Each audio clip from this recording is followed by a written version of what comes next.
Well, hello. Welcome to Titan Vans. I'm Matt.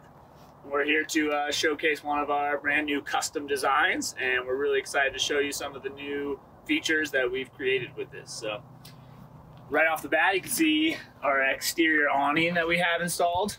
They're primarily sun awnings, but they do great for light rains, kind of keep the water out of the slider doors. But, if it really starts storming, definitely something you got to put away. Right behind me here, we did a nice walnut oak weave for an exterior table drop down, so folds away when in transit and then comes down for use outside. Have a nice outlet here for all your appliance needs when the table is down. Right here off the side, did lots of tables, lots of kind of modular areas here. So we have a flip-up table for a cooking area. Obviously, it blocks the walkway when it's out, so this is primarily for interior use when cooking inside. Then it just has these two little release levers. Well, it's lower down. You can see just behind me here another table. So this is the Lagoon Table, and we'll kind of get into that guy a little bit more when we jump inside. And that kind of increases, it allows you to have a lot of different seating, table, eating options between the swivel seats up front and the bench seat area that we created. Up top here, this is a really popular item that we've started using. So this is a little LED bar light. You have the control switch over here on the slider door B column. One of the really nice features about this guy is it can be used as an exterior light as it is now, but it also swivels interior. So if you need to use it for a little bit more task lighting over the kitchen, or even shine it interior to use as a little bit more general lighting, it's a really nice functional light. It's bright, but it's not overly bearing. And then with the control switch right here, it makes it really convenient to control both from outside the van and inside. So we have that light there, the slider door load light, and then this light here is our momentary switch for our overhead light. So the overhead light, like in a lot of our vans, can be controlled here from the slider door. We have a control switch up in the cockpit area for the driver and passenger, and then we also install one back by the bed. So all three of those lights will turn the overhead lights off and on, and then you press and hold the switch to dim. So for low nighttime use, set it down, and then bring it back up. And what's really nice about these dimmer modules that we use is when you shut them off and turn them back on, they actually have a memory. So they'll go back to the last known state of that dimming light level. So get them cranked back up here for showcasing that inside. And jump inside and we'll show you what we got going on here. So first off, you can see the Lagoon Table. So this is a pretty popular table addition. I really like it in these sorts of situations where you have kind of a low bench seat that allows the table to articulate kind of entirely freely above.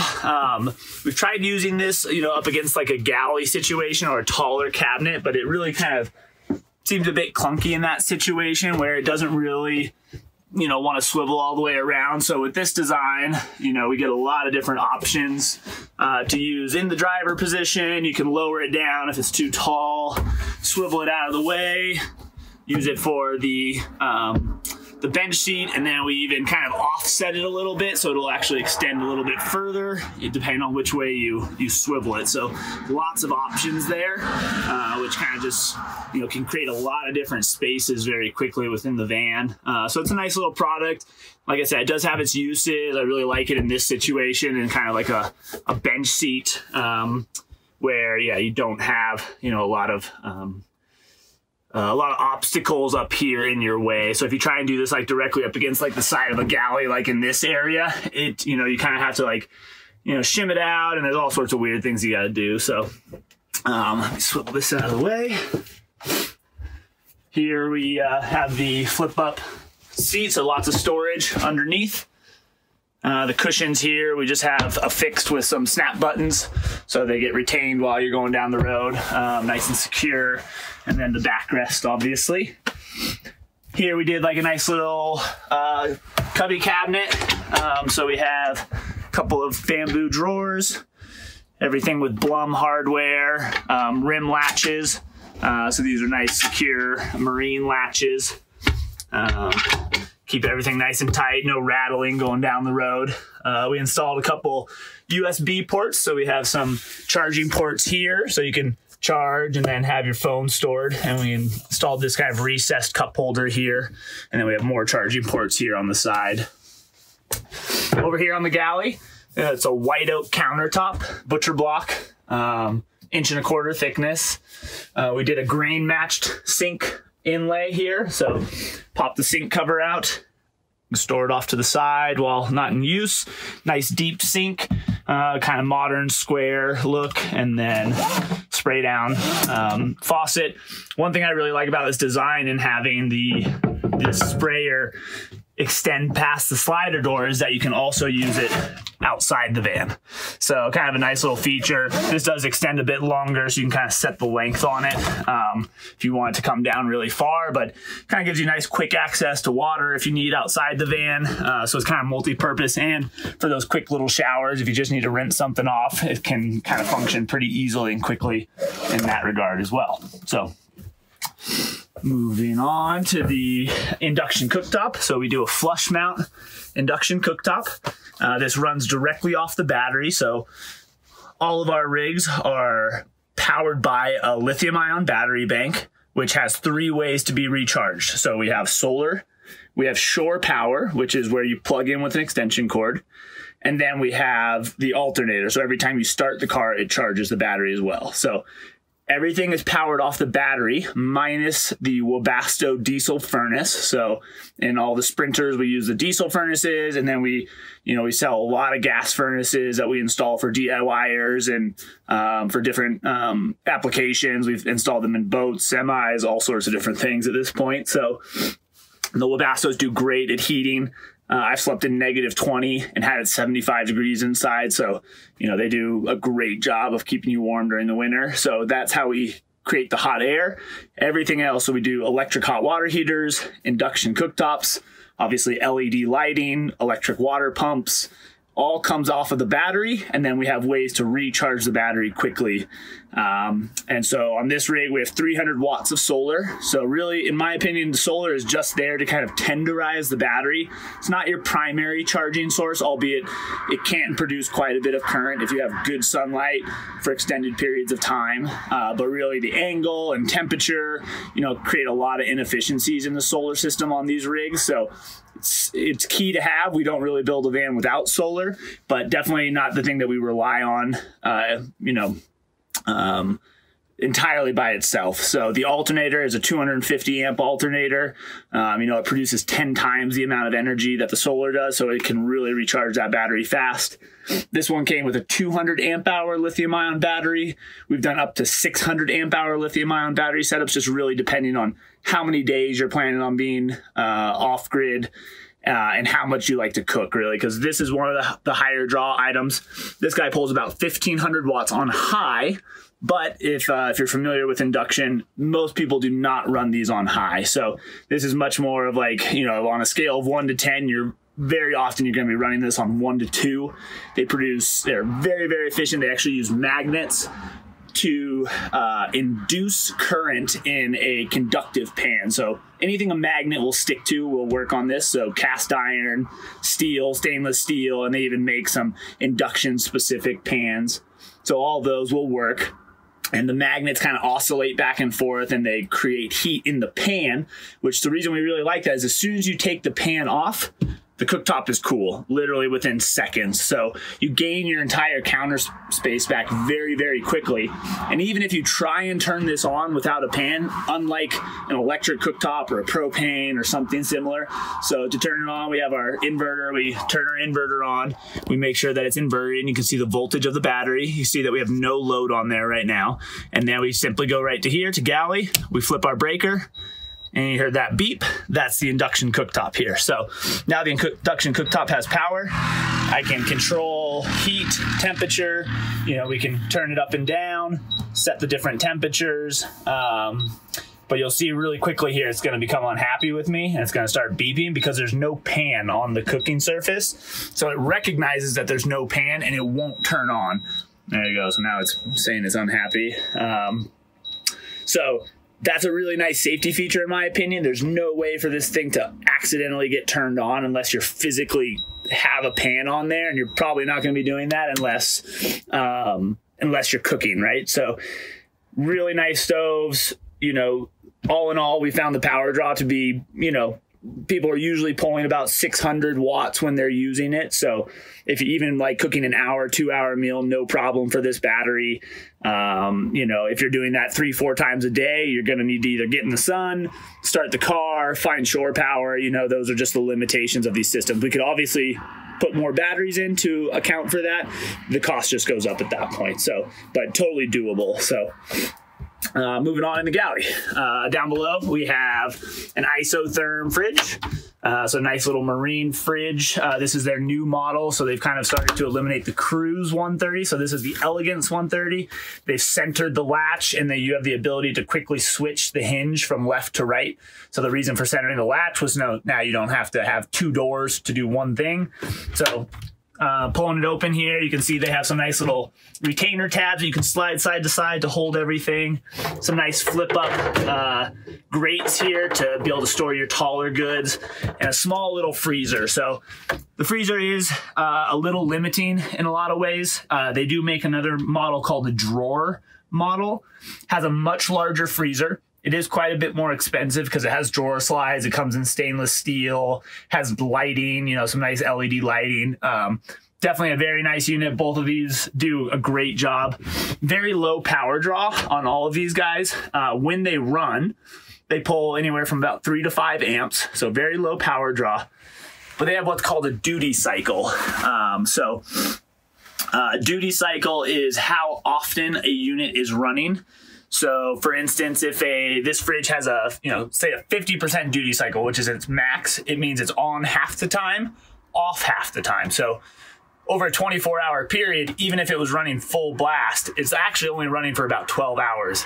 In reality, when you're kind of, you know, we insulate these really well. If you're not in like 120 degree weather, this thing probably has more like a 20 to 30% duty cycle, which means it's on 20% of the time, off 80% of the time. So very quickly, that power consumption drops down when you're in more moderate climates. So great little unit. We really like these fridges. Pretty standard on all of our builds. Over here, we have some storage. So nice little kind of cubby underneath, also your utility area. So this is where you can access all your plumbing underneath. And then down below have our bamboo drawers with some undermount Blum drawer slides, the tandem drawer slides, all soft close. And then another drawer down below for all your storage needs.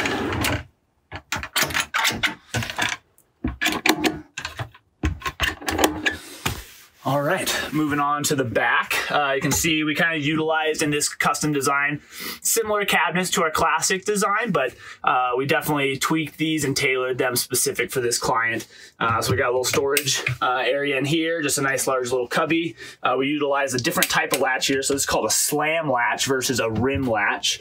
So simply push to close, pull to open, pretty simple, but work really well. You know, they don't come open while you're driving down the road, and no rattles as well.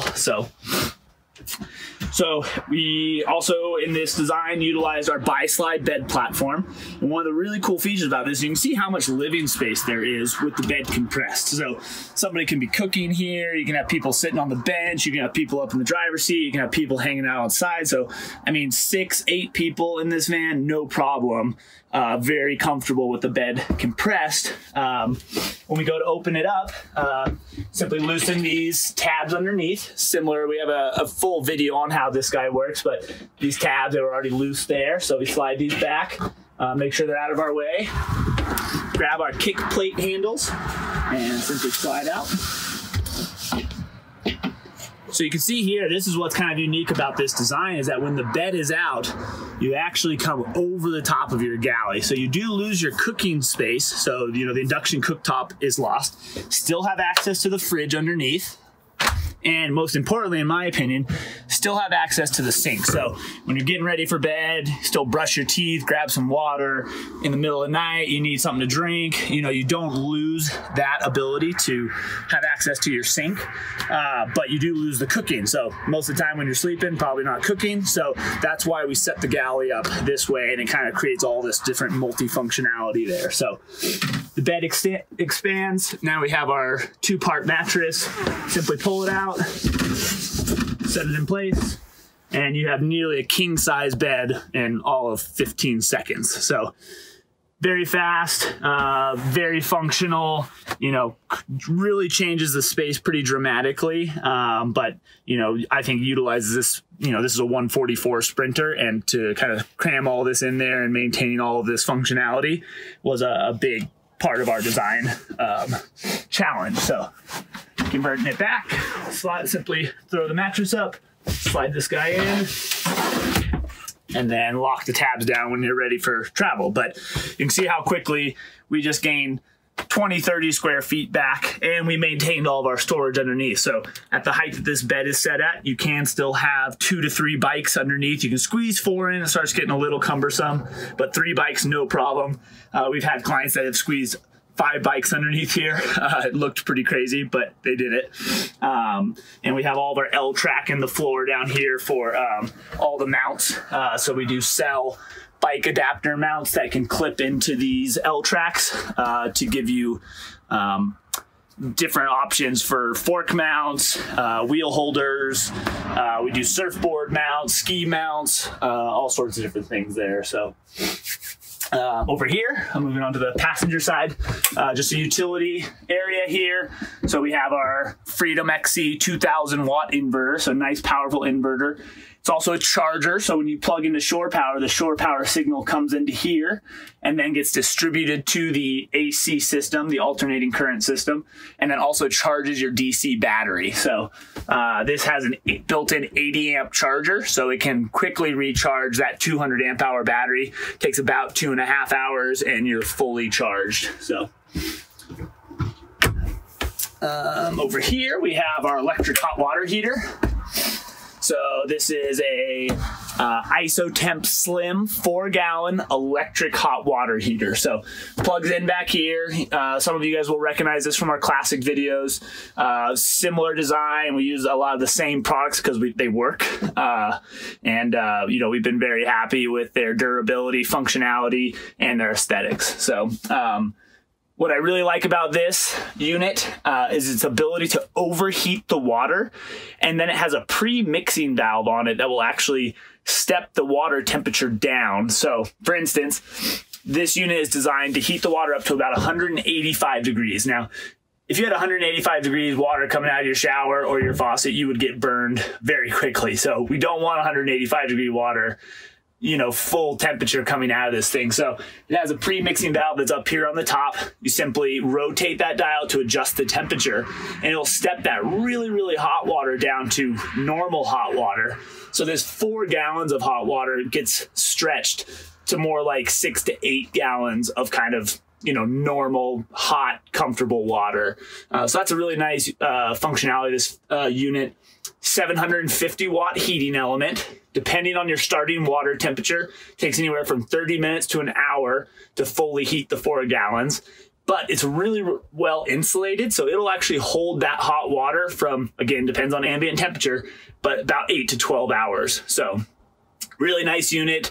Super clean, very compact, pretty low energy draw for what it is. And what I tell a lot of my clients is, you know, if you're heading to a trailhead to where you're going to be camping for the night, you know, pull over real quick, jump in the back, kick the hot water on about an hour before you get to your destination, and keep on driving. And now essentially you're powering the entire electric hot water heater off your alternator, and you save all of your battery power for when you actually get to your camping and your boondocking. So, you know, there's always little tricks like that you kind of have to learn. These systems do require some knowledge of the system and the ability to kind of manipulate them to get the most out of them. And so if you get a little bit crafty, you can make these things go a really long way. So let's jump around to the back and we'll finish showing you what we got going on.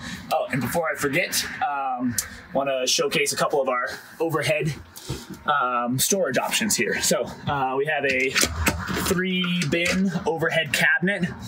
Really nice and large, lots and lots of storage up here, incredibly strong. You know, we test these guys. I can actually do a pull-up off of one of these cabinets, and these are designed with 0 fasteners in here. So obviously we have fasteners for the different hardware, but the cabinetry itself is actually all assembled just using wood and wood glue and wood joinery. So incredibly strong, very durable. You know, these are lifetime cabinets.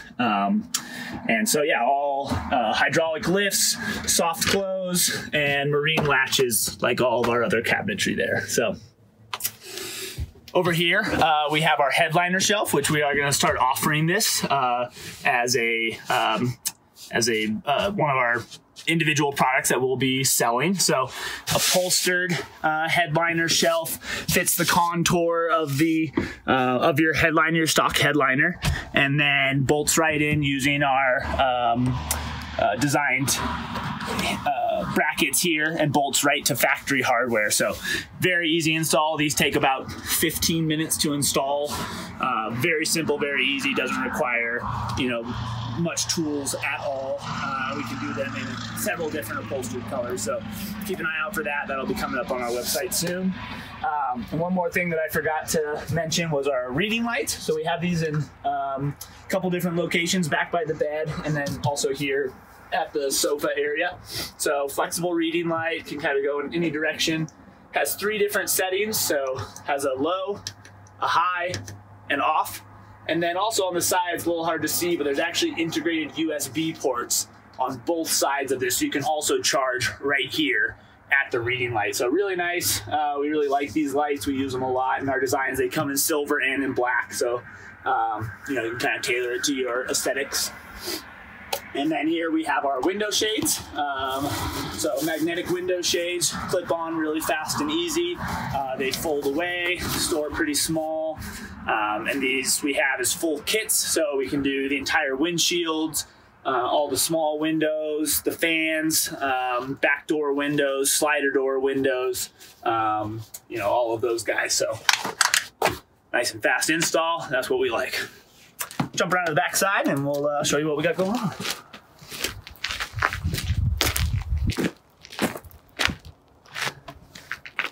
So, you know, again, similar to our classic design, we've utilized a lot of the same componentry here. So we have our water fill here. So simply takes a standard water hose fitting, screws right in.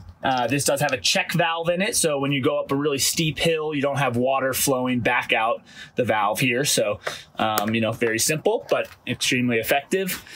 We have a little light right here, so you click the light, and this actually illuminates the water tank. So we have our water sight opening here, and so when you turn the light on and off, it helps to see that water level pretty quickly.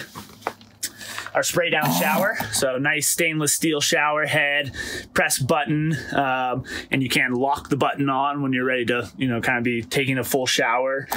Stows pretty quickly.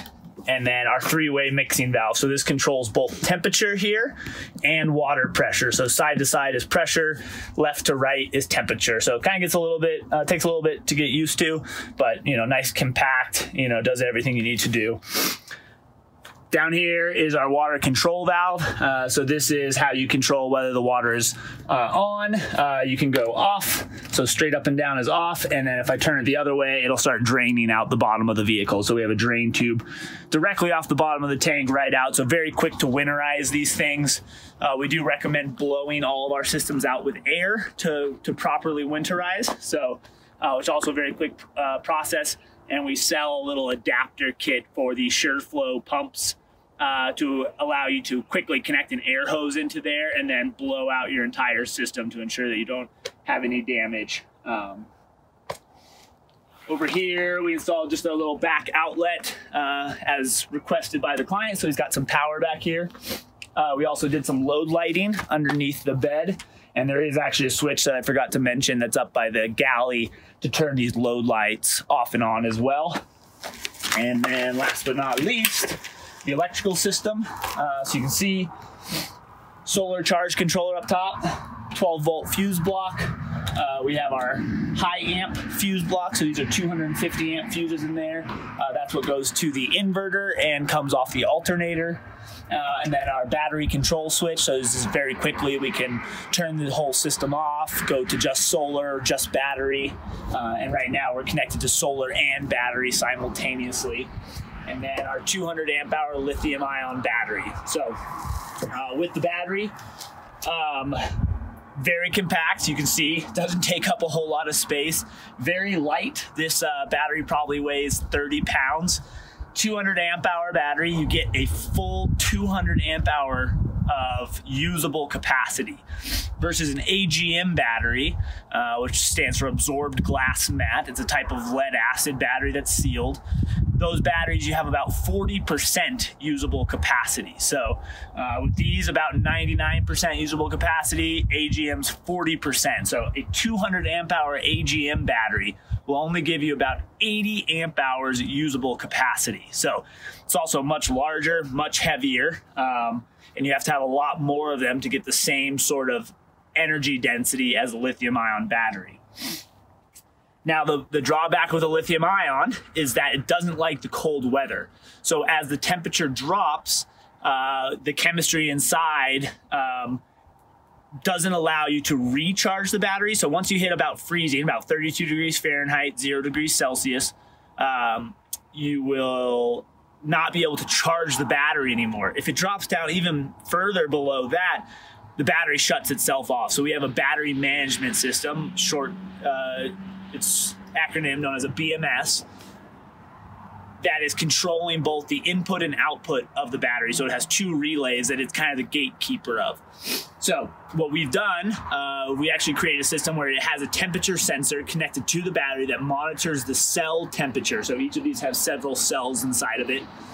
It monitors the cell temperature. If the temperature drops to 45 degrees, we turn on a heating pad. So we actually have this little heating pad mounted right on top of the battery. Once that temperature sensor hits that threshold, the heating pad kicks on, starts heating the battery, and it actually works twofold. So we physically heat the battery with the heating pad, but also by making it, the battery is powering the heating pad, and by current flowing through the battery, it actually heats the battery up internally as well. So we use that heating pad both as a physical heat and as a current sink, as they call it. So it's a place for us to dump a small amount of current into, and it heats that battery up internally. So we avoid any issues with the cold temperature. So no matter where you're traveling, you get the heater going, the battery has temperature sensors built in, it'll automatically take care of itself. And worst case scenario, if something does go wrong and the battery gets too cold, that BMS will take care of itself. It'll shut the battery off and it'll keep you from ever being able to damage it. So there's no way to hurt our system. It just could be an inconvenience for you if something does decide to shut itself on, but you heat the battery back up, the BMS will kick back on, you're up and running again. So not a huge deal, but it's just something to be aware of. And, with our systems, we don't have any problems with that. So really appreciate you watching. Hope you guys got some good information. Stay tuned for more and check out titanvans.com for more details.